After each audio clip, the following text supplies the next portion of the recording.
Ketika Adam turun ke muka bumi, Adam dengan Hawa turun terpisah.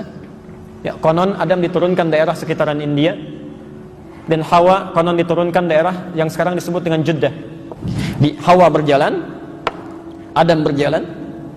Dari pencarian yang cukup lama, tiba-tiba satu masa, ya, Adam melihat ada satu gerakan, Hawa melihat ada satu penampakan. Masya Allah, kayaknya kenal saya ini.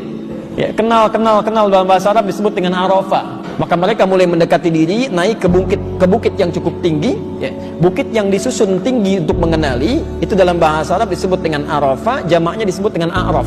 Karena itulah sekarang tempatnya disebut dengan Arafah. Kemudian mereka berkumpul, hidup berkeluarga, sampai Hawa kemudian mulai mengandung. Ketika lahir, baik, kelahiran pertama kembar. Perempuannya cantik luar biasa, Masya Allah. Laki-lakinya biasa.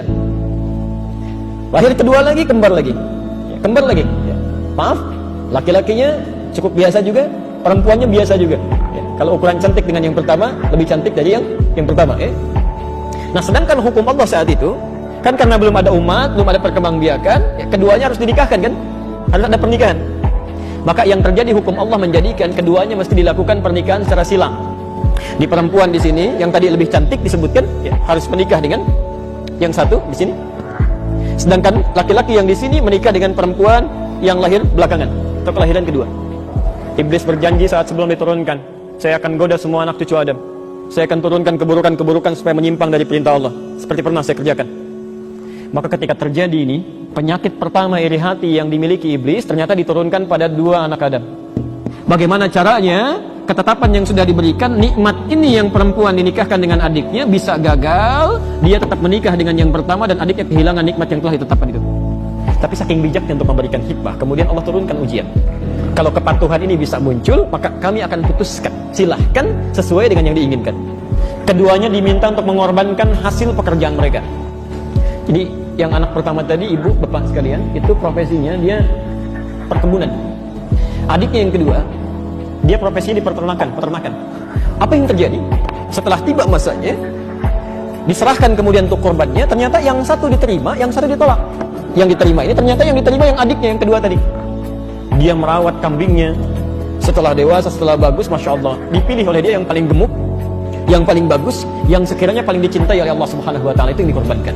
Sementara kakaknya yang pertama itu mengambil, maaf, sisa dari yang kotor-kotor, yang tidak pentingnya. Korban ini kan diketengahkan, ya, ditampilkan, dimintakan oleh Allah untuk bisa mengabulkan permintaan yang dimohonkan tadi kan. Ya, ada satu permintaan ini sulit untuk dikabulkan, kata Allah lakukan ini, lakukan amalan. Ya, disebut dengan korban. Apa artinya korban? Korban itu asalnya bukan menyembelih, bukan. Korban bukan menyembelih. Asalnya dari kata koruba, kofraba, sesuatu yang dekat. Kalau Anda ingin menjadikan makna berubah menjadi dekat, maka rumusnya huruf paling akhir tambah alif dengan nun menjadi kurban, artinya sangat dekat. Ya. Ketika keduanya menyampaikan amalan-amalan tadi sebagai kurban kedekatan kepada Allah, ternyata yang diterima yang serius, yang jelek tidak. Karena penyakit iri hati tadi sudah dirasapkan oleh iblis dalam diri orang yang pertama tadi, kakaknya. Ya. Ketika adiknya diterima korbannya, kalimat yang mengalir di lisannya bukan kalimat selamat ya, ternyata kamu yang diterima. Sudah rupanya Allah berkenan kamu aja yang menikah dengan dia, misal. Ya. Ternyata kalimatnya bukan itu. Kalimat yang keluar, saya bunuh kamu.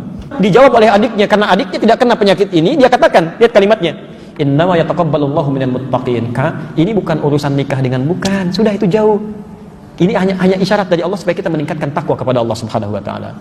Ketika mendengar kalimat itu terjadilah pembunuhan. Pembunuhan terjadi pertama kali di muka bumi oleh seorang anak Nabi ketika terkena penyakit iri hati.